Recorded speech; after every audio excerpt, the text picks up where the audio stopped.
Man, oh man, what an absolutely beautiful day to get out and play. Thanks for watching. I'm Bill Hobson. We're glad to have you along with us because on the program today, we're going to do something we've never done before. We're going to take most of the head cover clubs out of the bag and focus instead on the great par 3 holes selected largely by all of you. It was just a short time ago that we turned to our social media audience and said, nominate your favorite par 3 holes. We're going to go and play them. That's what we're doing right now. So stick around as we officially get underway with the par 3 Spotlight Special.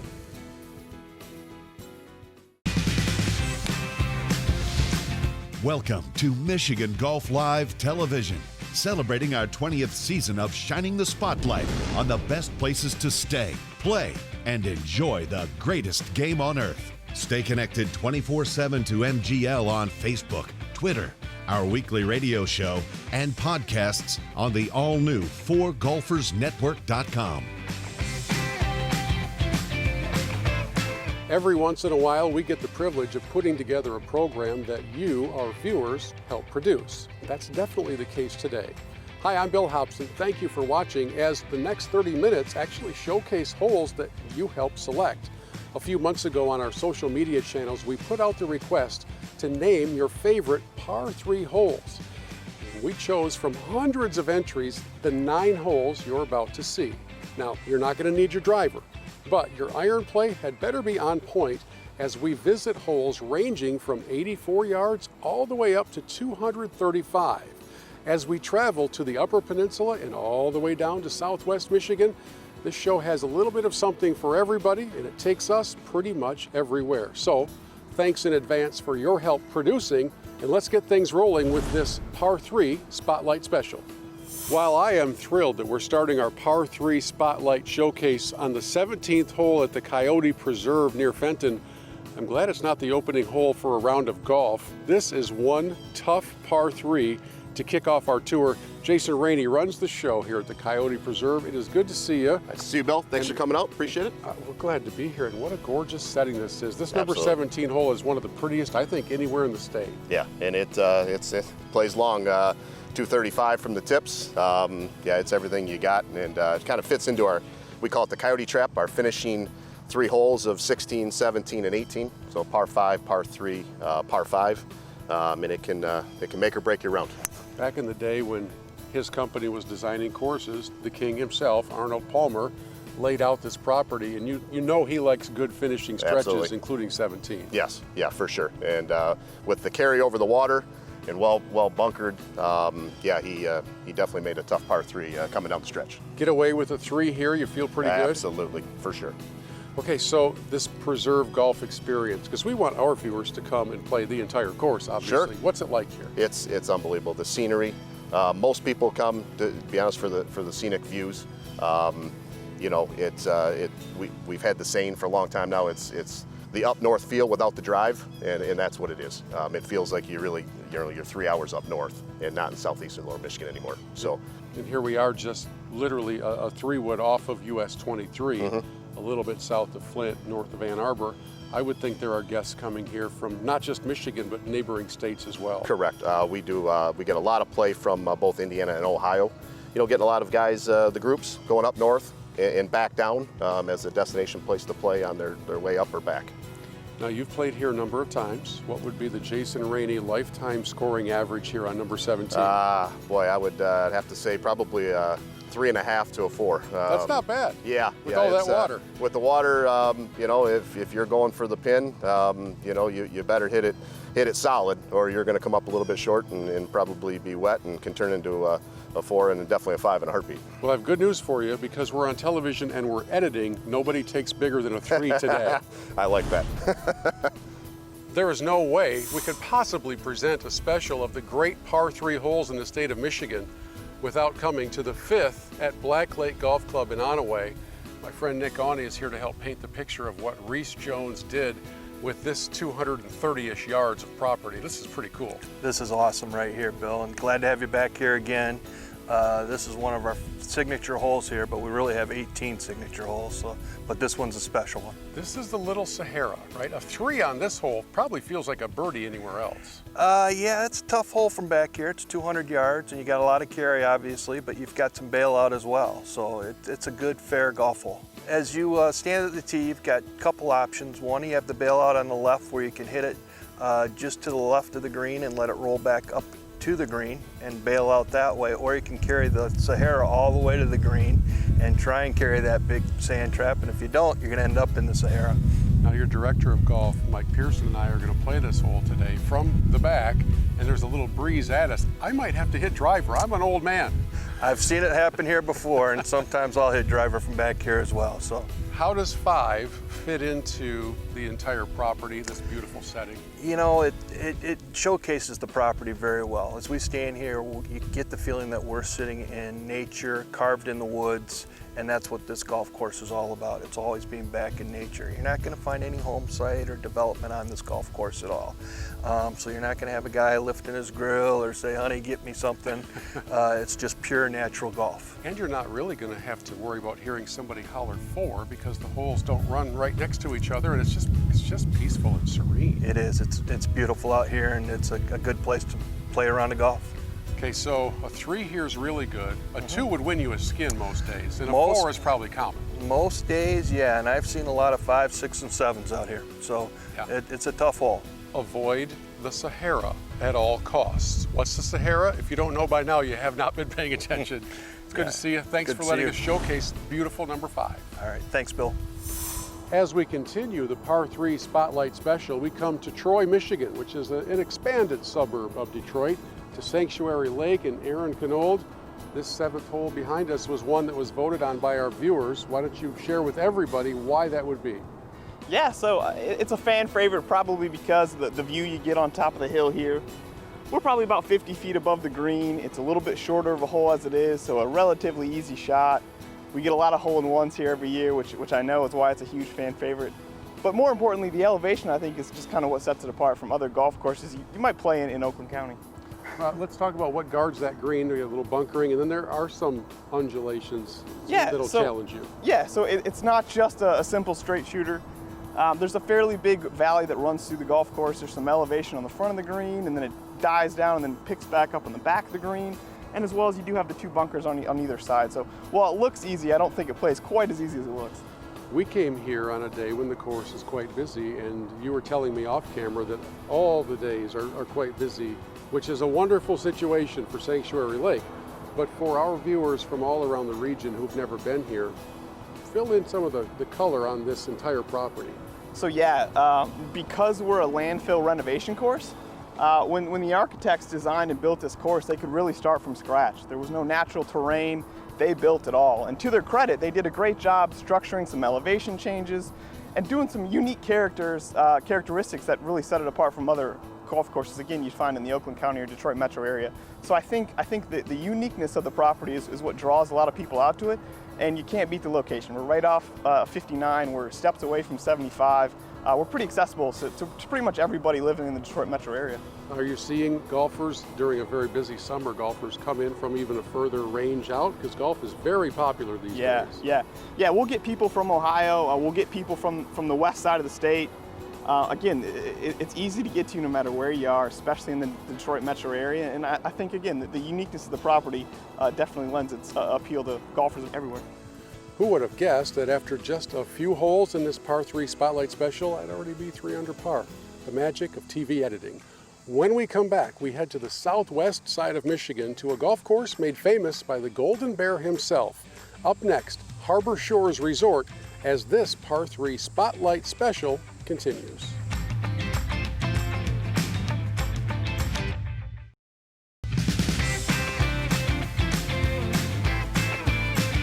Welcome into our par 3 Spotlight Special, and as we continue showcasing some of the great par 3s throughout Michigan, we come to a golf course that's barely in Michigan. We go to the southwest corner into Benton Harbor, where a very special project about a decade ago launched in a very special way. We bring in Jackson Davison to kind of fill in the story of Harbor Shores before we talk about the 11th hole. What does this property come to mean to this community in Benton Harbor? Well, thanks, Bill. Appreciate it.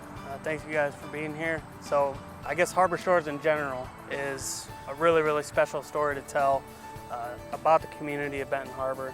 A lot of the pollution in the soil and in the ground really created no use for this piece of land. And for someone to come in to have this vision to build a golf course in these areas, which a lot of this was not accessible, demonstrates Jack's creativity.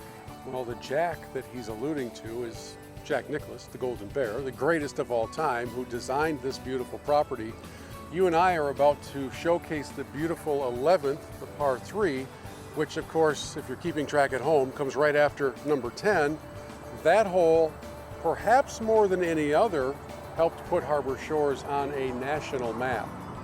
How did that happen? Well, about 10 years ago, they hosted the Champions for Change. It was a charity event comprised of Mr. Nicklaus, Arnold Palmer, Tom Watson, and Johnny Miller.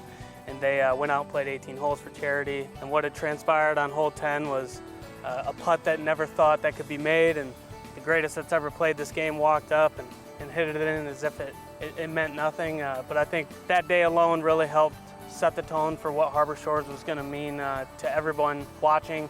Also in the category of legendary moments is what you and I are doing here on number 11. I'm sure it'll rank right up there. There'll be video for decades to come of this very moment. So what is the challenge here on 11?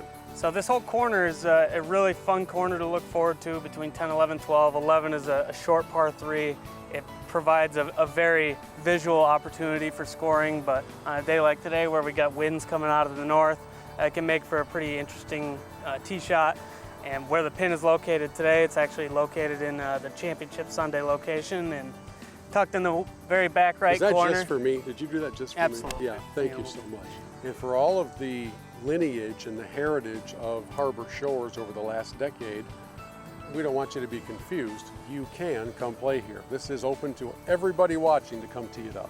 Totally open to public access, and we're certainly looking forward to having everybody come play.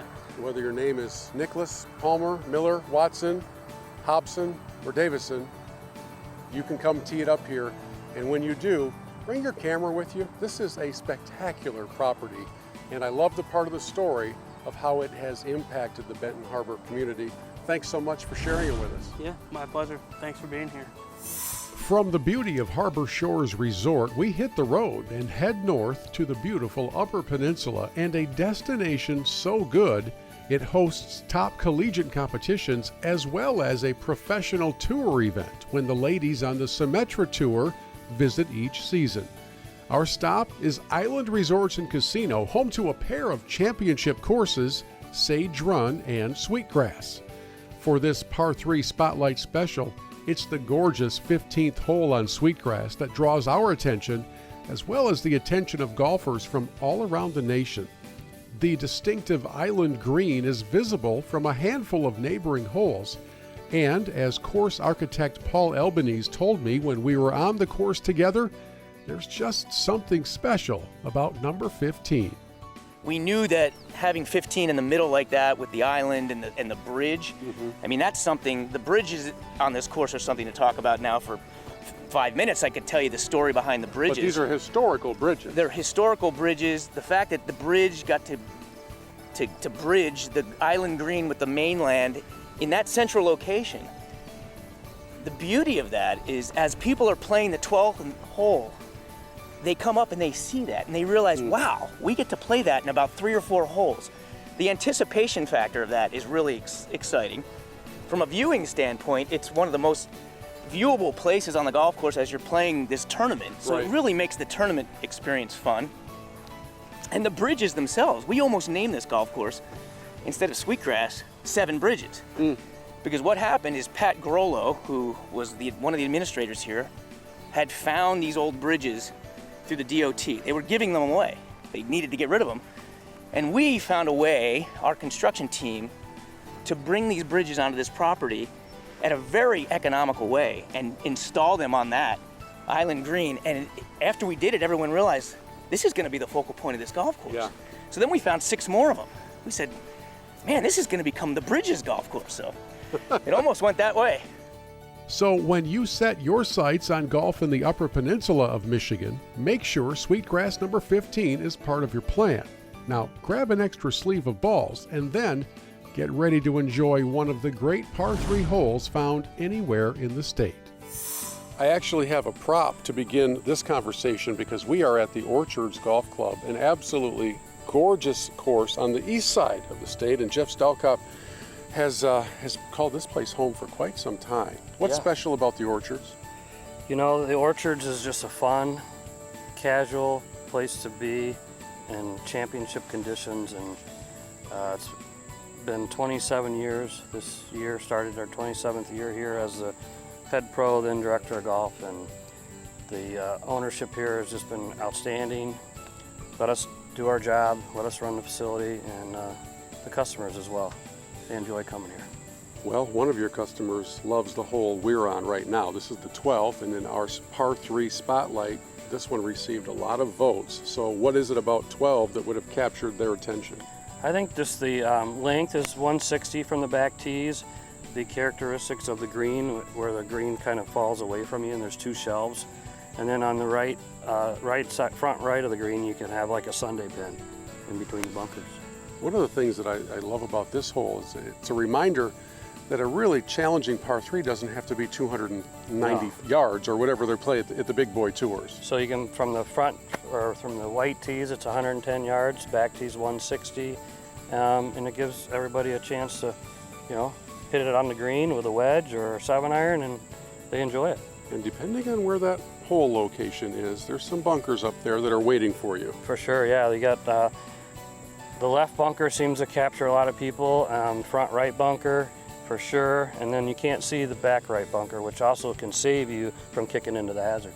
Now I want to make sure everybody knows they can come and play at the Orchards. Even though it says golf club, you might be thinking that it's a private property. Everybody can come and play. That's correct, yeah. We're a daily fee golf club. We have seasonal passes, we have passes for juniors, and then we have daily fee golfers that repeat customers that have been coming out here for years. Well, it is a beautiful course, a beautiful par 3, and I'm glad we were able to roll you into this special so that more people can get an appreciation for the Orchards. Thanks for having us. Thanks for including us, and we appreciate the voters for selecting us as one of their favorite par 3s. If there's one thing I've learned through the first 6 holes that we featured today, it's that I need to sharpen up my iron game. So I'm going to take care of that while we take care of some business. We'll be back with our final 3 featured par 3 holes after this.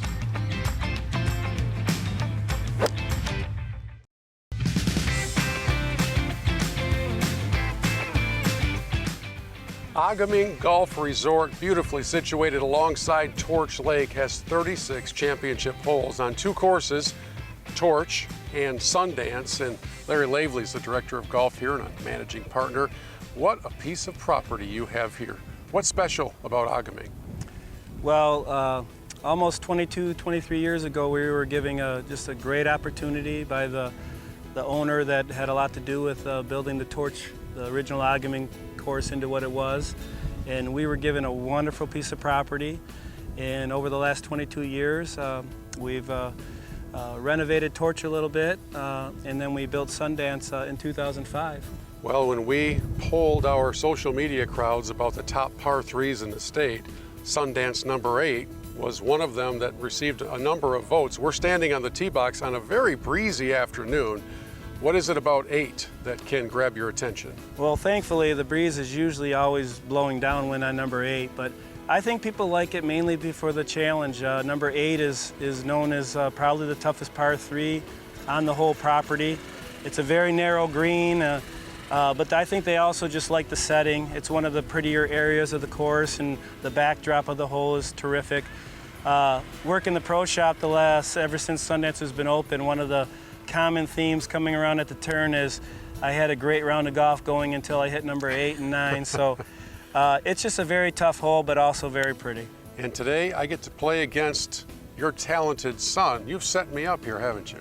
Yeah, you're gonna go against Josh Laveley. Pretty much everyone knows him around here because he's our golf range rat and always hitting balls, always playing.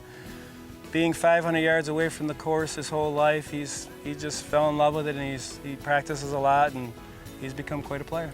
Is he aware that I get to edit, but he doesn't? Yeah, I think he might be aware of that. It's just the TV rules. Yeah. Well, I'm glad we have a chance to showcase this beautiful property and this beautiful hole for our viewers. And here's hoping that a lot of people come and discover not just number 8, but all the other 35 holes you have here on the property. Well, thank you, Bill, and thank you, Michigan Golf Live, for bringing it to Agawam. And you know, we're very proud of our facility, and we do have some really, really good golf if you want to come for a visit. As we continue the Par 3 Spotlight Special, we come to a course we've never visited before, and I find that to be pretty fun. And we have a chance to showcase for you that golf is not all about distance. It's often about accuracy. Tim Hartson is the man here at Lake Doster. Hi, welcome. Located conveniently between Kalamazoo and Grand Rapids. Yes. And a great family history here. Yes, my family have been here for 31 years. Well, now you know every inch of this property at Lake Doster. My first time here, and as we get a chance to see number 3, what is the magic of the Little Monster? The magic with the Little Monster is twofold. Number one, a group will come here and you'll see one guy take a 2 and another guy take an 8 on it. So it's all kinds of different scores are made with it. The other thing interesting about it is I was at the Novi Golf Show about 6 years ago. Had a gentleman come up to me, and I had a picture of the Little Monster back behind me. And he goes, "Oh, the Little Monster." And I said, "Yeah." I said, "How'd you do when you played it?" He said, "I haven't played it. I've just heard about it." The Lake Doster experience overall, how do you describe it? There's 2 things about the course that I really love and that I think really sells the course. Number one, you do get a little bit of a feeling of playing a course up north because we don't have a lot of housing development on the course. The second thing that I think is a real selling point for the golf course is that when you play the course, if you have 14 clubs in your bag, you'll hit 12 of them all the way around. Well, you and I play this hole, and of course you throw a dart up here for about a 15-foot birdie putt, and I am saved by a bunker in the back. And so while this is kind of an island green feel, there is a little bit of bailout room, and the bunkers, I think, are there as much to save your ball as they are to punish a bad shot. Yes, it's to keep your ball from getting wet. You know, the other thing about this hole, I like to call it a member's hole. The more you play it, the more comfortable you are with it, the more you understand how you might want to play it. The way I typically play it is I'll tee the ball up almost like I'm hitting a 5-wood, and I'll hit either a pitching wedge or a 9-iron, and I'll take 3/4 of a swing and hit it, and it's usually high, and it just kind of drops down almost like it's got a parachute. High and gentle is the key. High and gentle, yes. Well, thanks for having us here and giving us the chance. Glad you're here. We introduced Lake Doster to a whole lot of people today, and myself included. It's always fun to visit a new course. Awesome, thank you very much. It's hard to believe how fast time flies in this Par 3 Spotlight Special. We have one hole left to feature, and it is a beauty. We've brought the cameras to the southwestern part of Michigan to showcase for you the 14th hole at Gull Lake View's Stoughton BRAE course, named by Golf Week magazine as one of America's top 100 courses you can play. Dean Kallstad has been the PGA professional in this family of courses for, I don't know, quite some time. 28 years. That is quite some time. Yeah, I've worked for the family for a long time. And you have witnessed the building, the opening, and then the reception of Stoughton BRAE. What's it been like? It's been fantastic. You know, we opened a 12-hole loop up in 2016 and got some people out here just to see the golf course. And then over the years, it's just gotten better and better. And now we're full steam the last couple years, and people are really taking a liking to it. Here we are now on the 14th hole, nominated by one of our social media followers as their favorite Par 3 anywhere. What is it about this hole that would have earned that vote? Well, I think like all the holes out here, you could get to the tee on any given day depending on which way the wind's blowing, how cold it is, whatever, and you're playing a different shot almost all the time. Also, when you look back at the green, there's so many different pin placements. There's some tricky ones. If you try and go for it and you don't hit perfect shots, you're going to roll off the green. Your best bet is to try and aim at the middle of the green and give yourself a 15, 20 footer.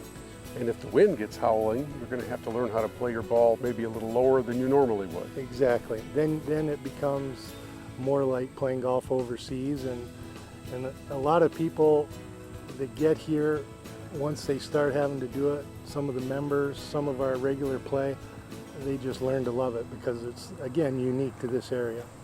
Come on.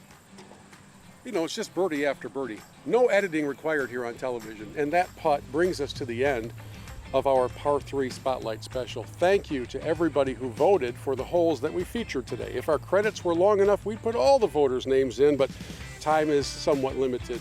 Here's my encouragement to you. Go play all these courses. Throw in a few more, whether it's from the top of the Upper Peninsula to the southern part of the state of Michigan. There's such good golf to enjoy. Thank you to each of the 9 holes, 9 courses that we featured, and we'll see you next time as we continue exploring, celebrating, and trying to master this great game.